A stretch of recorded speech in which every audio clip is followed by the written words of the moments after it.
Let's talk, Las Cruces. If there's something you want to say about our community, call 527-4570 now. And this is Let's Talk Las Cruces. I'm Steve Fishman. The number to call in here again is 527-4570. And in the studio with me right now, I have Dr. Phillip Lewis from the NMSU Film Department. Creative Media Institute. Creative Media Institute, which I'm going to keep forgetting, so he'll keep I'll just correcting repeat me. it over and over again. Yeah. And I also now joining us is Marilyn Brindis. Correct. I almost got that right. You got it. You got it right. Okay, thank you, Marilyn. She's just doing that so I'm nice to her with the rest of the questions. I don't know if I actually said it right, but I hope I did. And she's the director of Desert Wasteland and co-owner of Camera Hogs Limited Liability Company. And so she's obviously learned something about finance because she's smart enough to do an LLC instead of a corporation. Absolutely. Who taught you that, Marilyn? I took some business classes at DACC Community College. Hooray, and, DACC! That's yeah. right. Educating our students. Good move. Yes, it definitely helped. And Marilyn has been working on this film. And has she been working on this at all with you as a collaborator or an advisor, Phil? Or you just knew about it going on? We have a small group of filmmakers that get together once a month, and Marilyn was in the CMI program before, and Yes. she graduated, and we get together once a month at a thing called Film Las Cruces at the Rio Grande Theater, second Wednesday. We got a whole bunch of the month, and we had a whole bunch of filmmakers come in. And what we do is we allow people to come in, show us your stuff, see what trailers you're going, what teasers are up. And what Marilyn would started talking about is like, I want to make this movie. So she started off with the trailer. Tell us about how that went, Marilyn. Yeah, Film Las Cruces is a great way for actors and other artists to just get together and collaborate. And so that's how it started, was just putting the word out there in Film Las Cruces. And that's how we initially got our actors, which are the main actors of the film. And so last year we shot a teaser for it. It was about 15 minutes. And I used it also as one of my final projects to graduate. Ah. And so it was a great beginning. After that, I wrote the pilot, which is going to be a 50-minute long feature. 50 minutes. Okay, Yes. so that's a big project. Now, the Right. title is Desert Wasteland. What's it about? Desert Wasteland is a series about borderland crime and the individuals and families who are sucked into its hard-lived life. Okay, so It's this is a- an uplifting family. No. Well, actually it is. It's a series that explores how these people can rise above the societies they've, grown up in, and the only society that they've been accepted in. How does one rise above that type of society and change it to something positive? Well, and it's really something I was just thinking about my experience in the legislature, which is sort of similar. People are always dumping on politicians, but once you get there and all the forces that come at you, you get sucked into all kinds of behaviors that you'd prefer probably not to do, but you don't have a lot of choices. And, how do you rise above that? And, Right. and I think people probably experience that at work when there's pressures, maybe it's a profit pressure or whatever it is. And it's really not a heck of a lot different, at least the basic concept of it, Exactly. when you're living in poverty. And yet it seems to me a lot of times in society we look at those folks very negatively. Yes. And they're really not facing a problem that's a heck of a lot different than what we do. They're just in more dire circumstances. It's Right. a universal Looks more struggle. extreme. Right. Some of these individuals are born into these lives and they essentially know nothing else. And so how can they get another job and, start a new life? And so that's something I really want to explore because it's something current in our society, in our culture here in southern New Mexico in the borderland area. And so I think it's important for the whole state, the whole country, and even Mexico to know how this crime and corruption affects both sides of the border. And just on the topic of the film, so you get a little more about that, because we're going to get into sort of the financing and what it means Right. for the film industry afterwards. But is there some is there a particular family you're following or a particular... Yes, there is a particular family. The pilot introduces the young protagonist, Milana Jimenez, she was essentially born into this life. And so she's kind of trapped trying to find a way to save her family, to bring them up, to get out of this life without killing herself and others. And so it explores her journey as well as everyone else she meets along the way. And is there one kind of particular challenge that you don't have to explain how it all plays out, but is there one particular challenge that you end up focusing on? Well, she has several different challenges. Her family was taken away from her, and so her biggest challenge is trying to find a way to bring them back. And of course, yeah, that is so much part of the tragedy of our, border Yes. issues, our immigration policies, and all the forces that come into play. Yeah, And one you hear so often is just heartbreaking. yeah. And Phil, you're not crying, so I've seen it before. Remember, No, I think the greatest thing about it. I mean, sort of the story itself is universal, but I think also the challenges that as a filmmaker that Marilyn's going through is also a universal challenge of a young person who wants to become an artist and kind of break through to the other side, be able to make a living off of something that you love and that you're trained to do. And I'll tell you what, that in itself is a struggle that I know I've been through. I'm 30 years in this business this year. And, there are years when I made a lot of money and years when I, ate beans and rice, and that's just the way life is. But I never waited tables. And I think that's where Marilyn's trying to get to, that she's making a feature film, a long pilot and then a series straight out of college. And I just think that's great. Yeah, and it's definitely something you have to go and do yourself. You have to find your own work, and you have to find your own way to make a living off of doing what you love to do. And that's why we created Camera Hogs LLC, so we could offer services to filmmakers as well as the community with photographic or video services, whatever they want, as well as rental equipment for filmmakers. Well, so you're kind of the ultimate entrepreneur in the sense that your customer base is not as well defined as many businesses where you go out and you can kind of target and say they want this kind of burger or they want this kind of financial service, or this is a little trickier. Yeah, So it's a brave step. it does get a bit tricky, but Las Cruces is full of people who want photographic services, who want video services. great.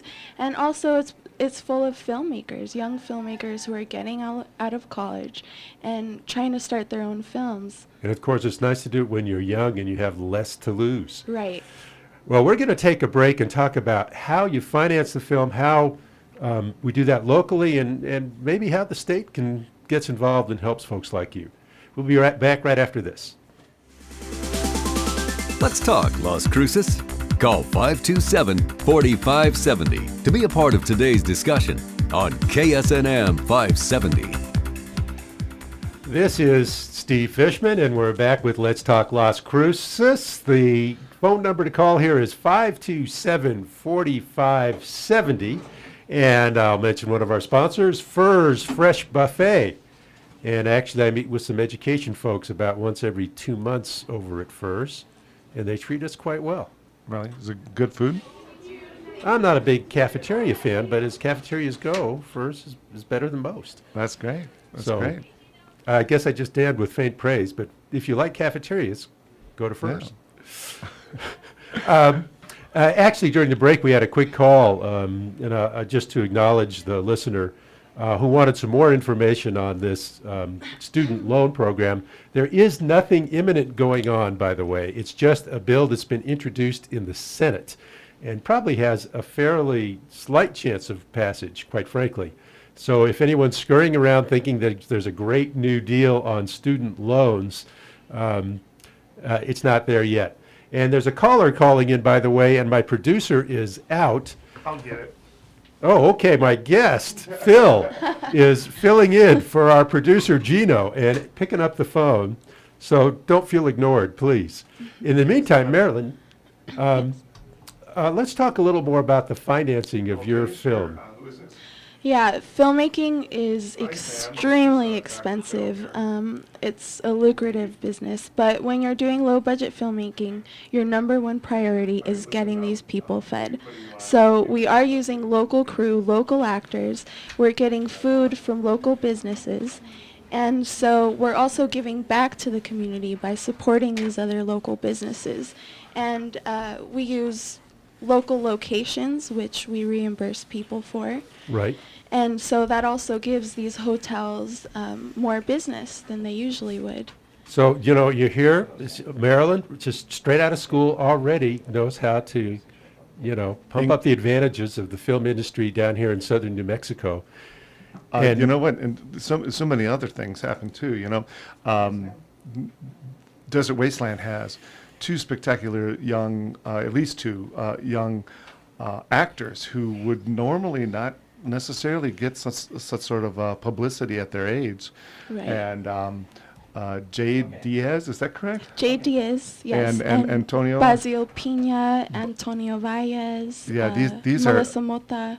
the list goes on. These people are up and coming actors, and they're all local. Everybody's local. The people who are running the film, from cinematographers to production assistants, everybody's local. Yeah. And we also teach these crew members valuable experiences, valuable knowledge that they can take with them for the rest of their lives. They can put it on future resumes, and they can have these demo reels to back it up. We've got a caller. Sam, what's on your mind? Good morning, you guys. Thanks for talking about film, which is one of my loves and also one of my professions. Back in the 50s, I understand the United States had some really good federal programs that really got television started, and it got arts on stage started. And I'm wondering, in the sequester and in a bad economy and with this polarized political environment that we have, is there any chance that the federal government, local government, state could collaborate and somehow see that the arts are a vital part of a healthy economy and that they should be supported somehow? It's wonderful to hear about people working here in Las Cruces in film and in other arts. And I just love to keep all these young, talented people here in New Mexico. Well, and what can we do on a political level to try to get some support that way? Actually, Sam, Maryland is getting some help and getting some help from the state with financing. And talk about that for a second. Right, because we're a television series, we'll be getting 30%, a 30% rebate back on all the gross taxes we spend on food, maybe housing or location, any spending that we do here in the community. We will get a percentage back next year. Very good. That's good to hear. So that goes back into the community as well. Wherever a film company works or a filmmaker works, that money goes back into the community. Right. All the money goes back into the community. We use local people for catering, for food services, for acting, for music, and for performing. Everything we use local. We don't get chain food. We really want to support the community and put the money back into the community. Now, Sam, I have to jump in here and say we were actually discussing during the break. I just hate special subsidies to any industry. It's just in my DNA. I can't help it. And it includes the film industry, by the way, although I'm thrilled to see that in this case the money's going to someone like Marilyn, who sitting across from her is obviously a together, competent, honest person. But I always wonder, why we would favor one particular industry over another, and, why should we be robbing Peter to pay Paul? And I know a lot of advocates say that this throws more money into the economy than it spends, although we have a study from our own NMSU that says, no, actually, for every dollar we spend on this, we only get 19 cents back. So there's a lot of controversy around it. There is a lot of controversy, and I really think that it doesn't just help filmmakers, it does help the community, because we're hiring construction workers to build our sets. We're hiring crew members, we're hiring actors, musicians, and there's so many artists here in New Mexico, and it's just booming. the schools here. We're teaching students all these valuable skills, but then where are they gonna take these skills if we're driving the business away? And also, film isn't the only business that gets these incentives. What about the oil industry here in New Mexico? They also Take it have away some from them too. subsidies. But that's just my my personal bias, and so I just had to throw that out Listen, there. Steve, I'm glad you bring this up, and every time we talk, you do bring it up, and you're a little bit repetitive, but we get used to that. Well, because the public needs to hear. Okay, well, let's- as a filmmaker, Yep. and I'm a filmmaker. as anyone who messages, you probably understand that you have to say a message about 5,000 times before it sinks in. Sure. Well, listen, let's understand So this. I know you're bored with it, but No, I'm not. And listen, it's very important that we, as a state, compete with the other 49 states, all of which want to tap into the multi-billion-dollar industry, which, by the way, is a growth industry, and it's green. So we're Yes. talking about 13% growth every year for the last 5 years. Now, I would love to have my checking account grow 13% every year. But you know what? Every state, and let's just take Georgia now as an example, is increasing their incentives in order to take away, basically, our competitiveness at 25%. When we lose that money, since 2007, this state has reaped $2.7 billion in money, as if it was just dropped on us from an airplane at 100 feet, and it's spread out throughout the entire community, not to filmmakers, but throughout to the entire community. And I just think that's great. Maryland is an embodiment of how that film incentive and how the money works. And by the way, the solution here is federal legislation that prevents these kinds of what I call race to the bottom incentives. well, that we would be give to great if we specific lived in a industries. socialism, but we don't. It's a democracy, and we have to compete with he each said other. the S word. But I I still love you, even completely though you agree. said that. I have to be a devil's advocate. Excuse me, gentlemen. Go ahead. And lady. One last thing. I have to be a devil's advocate. I understand what Steve is saying, because transparency is incredibly important, and educating the public is incredibly important about how those incentives get used. And that more than just that one study, about 19%, needs to be seen by the public, because they need to understand it is a clean industry. It is a good industry for people to have in their state. But federal money is what got things started back in the 50s after the war, and it created America's great television industry, and it created film and stage as well. And the states were not expected to foot the bill for everything. By the Also, way, Sam, I'm a transparency. huge, so I don't get dumped on too much here. I'm getting ganged up on. Hey, Steve, I'm on your side. Hey, Okay, Steve. I'm a huge fan of building the film industry here. I just think we need to look at subsidies as a whole, policy-wise, not just in the film industry, but across the board. Well, I have So- to agree with you, especially when it comes to oil and gas. Let's make sure everybody gets the same shake. So Marilyn was right on when she brought that up, by the way. Thank you. So we're going to come to a break here, and after the break, we'll talk a little more. We'll get back to films and stuff. Let's get off the subsidy stuff. I had to get it off my chest. And let's get back to the film industry and what it can bring to southern New Mexico. We'll be back right after this. Let's talk, Las Cruces. If there's something you want to say about our community, call 527-4570 now. This is Let's Talk Las Cruces. I'm Steve Fishman, and I'm here this hour with Dr. Phil Lewis and Marilyn Brindis. And we're talking filmmaking here in Las Cruces, and Dr. Phil is with the university. It's called the Creative Media Institute. I told you I'd forget, and I kept my promise. Creative Media Institute. And Ann, are you still on the, not Ann, Sam, are you still on the line? I'm still here, Steve. Okay, so feel free to join in. You obviously have a lot of intelligent perspectives to contribute.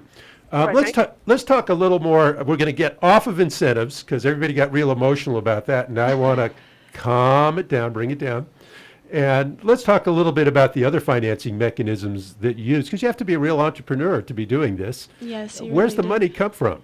Well, it's a highly competitive field, so you pretty much have to get the money yourself when you're starting out. And a way we do this is with crowdfunding websites such as Indiegogo or Kickstarter. So far, we've just used Indiegogo because you are guaranteed to get the money even if you don't meet your goal. With Kickstarter, it's a little different. If you don't meet your goal, you don't get the money. So meaning that you say we're gonna raise $10,000, and if you don't get to the 10,000, then You don't the deal get doesn't anything. go. Yeah. Okay. Right, but let's give an overview for our listeners to make sure they understand what this is. There are these two website organizations that basically you put up a project, and this project can be anything in the arts, from paintings to a book that they want to write to a film that they want to make, and you ask everyone who's in the community to contribute a small amount to be basically investors in this film. The investment usually only warrants, on the flip side, you get maybe a cut of the DVD, but rather than any percentage of whatever the project would make in the future. But the idea is that the community is getting together and putting money toward viable arts across the nation, but actually maybe around the world. So this is Exactly. crowdfunding, and an indie film would not typically be considered what you would call a safe investment. It'd be more speculative. Relatively risky. Right, yes. relatively risky. What's the pitch you make on these crowdfunding sites that tells people, invest in me? I mean, probably you tell them something about distribution, where the payback of the money's going to come from. Yeah, sure. What's that picture look like when you put it on? Well, people approach it in different ways, and I'm going to ask Marilyn after this how she approached it. But a lot of people make a little trailer. Go fast, because we want to hear Marilyn. A little trailer, and make a movie about what it is the movie is all about, and then you either enjoy what they were talking about or you don't. And donation of $10 or more or something like that. What did you do, Marilyn? Yeah, just like Phil said, you usually put a trailer out, you show your stuff, you show what you can do, your camera movements, your lighting, your actors. You just give them a little taste and you make them want more. And then you put out a little video talking about it. Maybe have some interviews with the actors or other crew members and explain your movie and why it's important to you. And then we offer perks back. So say someone donated just a couple bucks, we'll send them a postcard, or the more they donate, the more they get in return. Posters, DVDs, credits on IMDb, which is the International Movie Database. And so these are all things we offer. We offer a soundtrack of the DVD, which is made from local musicians. Right. And so the money that we get, we put back into the community by paying for these actors, paying for these musicians. So in terms of distribution, once you've got this thing made, where do you expect to see it aired? Well, I want to start airing it here in Las Cruces. I spoke with the Las Cruces channel, and they're interested in airing it. Las Cruces channel would be, The community community cable channel, number 99, if I remember correctly. Yes. okay. Channel And then 99. So that's wanna- on Comcast? On Comcast, yeah. Okay, I don't have Comcast. Well, That's- typically, Marilyn's going to have to take her finished pilot and series and take it to market, and there are actual markets, and she's going to say, listen, here's our new TV show, take a look at it, and and maybe someone will license it for their television Okay, program. so you say actual market. Where is this market? Is this an online market, or no, they move. or do you go they to move- Dallas for a show, or what's the Yeah, deal? you pretty much got to go get your movie out there to as many places as possible. Film fests, right, conventions, meetings, whatever you can. So when we're investing, we're paying for your vacation to Dallas for No. the day? No, actually, to No. Cannes. No, I'm- I'm Cannes kidding. Film all Festival. the money goes to pay for food for the actors, first of all. Yeah. Right. And then my main goal is to raise enough money to pay for these actors.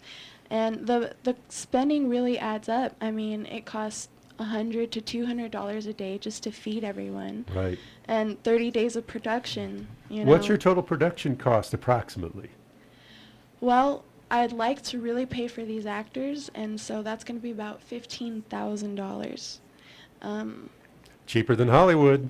Yeah. Yeah. And that's just the bare minimum. For a 50-minute paying for the actors, paying for the crew, and getting everyone fed, on top of what we personally are putting into it ourselves. Yeah. Now the whole thing is a risk, and Marilyn's taking the greatest of all risks. What's your total budget for this production? Well, so far, myself, we've spent a couple $1,000s on building equipment and Okay. food and everything like that. But with support and other funding, we've gotten about a little over $2,000. Okay, so got a few. This particular thing this is as shoestring as it gets. Yeah. Now the good news is that the payoff, and when they do go to the Cannes Film Festival, which by the way is underway right now, when you do go to that market, which that's one of the most famous of all the markets, someone may pick this up for $300,000, and then Marilyn, because she's got a lot of elbow equity into the sweat equity into her project, she gets to take a large amount of that and go on to the next project, and that's the way filmmakers make their life. Sure. Yeah. Now, do you see yourself marketing this to a lot of border communities? Yes, And- I would and- love to market it in Mexico too, if I could, because a lot of it is in Spanish and in English, and so I think it's something that a lot of communities can relate to. And so you're subtitling it for Yes. whoever the audience is going to be, which Exactly. Of course. Or Okay. dubbing it. You always have the option of Yeah. dubbing it. And I'll be Yeah. honest with you, all the border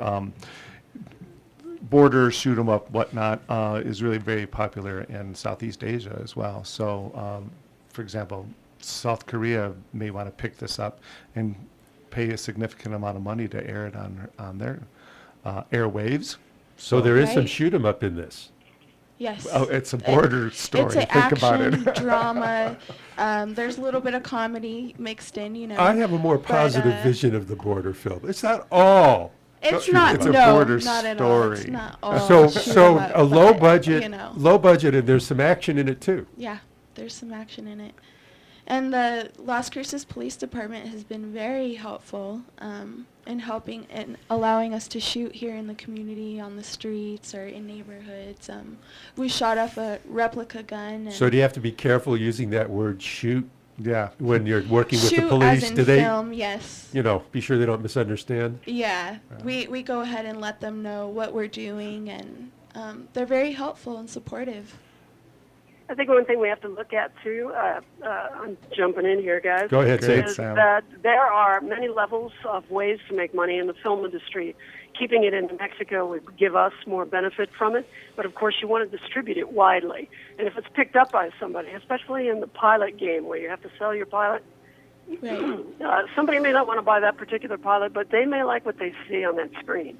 And they'll come back to that producer, director, those actors. And this is not, excuse me, I'm sorry.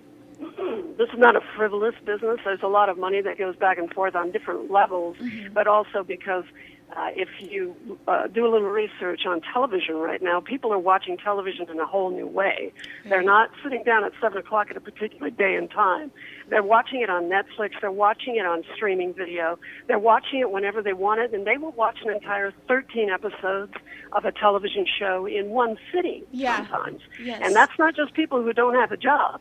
I'm talking about people who work all day and then come home. No, and sit Sam, down. that's people who don't have a life, period. 13 hours. Give me a break. I might do Thank 2. Well, I know you- I'm guilty thank of God that for when this, but I'll Breaking tell you who Bad doesn't. came out, so. People who are actually producing and directing don't have time to watch their own product 13 hours That's in a row. true. Right. But a huge segment of the populations around the world that have different kinds of media, not just the television anymore, Yeah. and not just broadcast, are watching. They'll watch a pilot more than once just because they got into those characters. And this is big business, but it's also it's a form of entertainment that really makes everybody feel good. And whether I it's a shoot 'em up completely or a agree. romance or an historical piece, it is important to all human beings, not just to work every day Well, now and we're make money. Yeah, well, we're coming down to the last minute here, the end of the hour, and number one, to me, this is a fascinating topic. Holds a lot of promise for southern New Mexico, and I'm just thrilled to see an active entrepreneurial community pursuing this, and with folks like Phil from the academic side supporting him and backing him up. And I hope you all will come back on. And I think this is such a rich area for us to explore. Probably come back on a regular basis, and we'll be talking more film in the That'd be future. great. We would love to. We would love to. Definitely love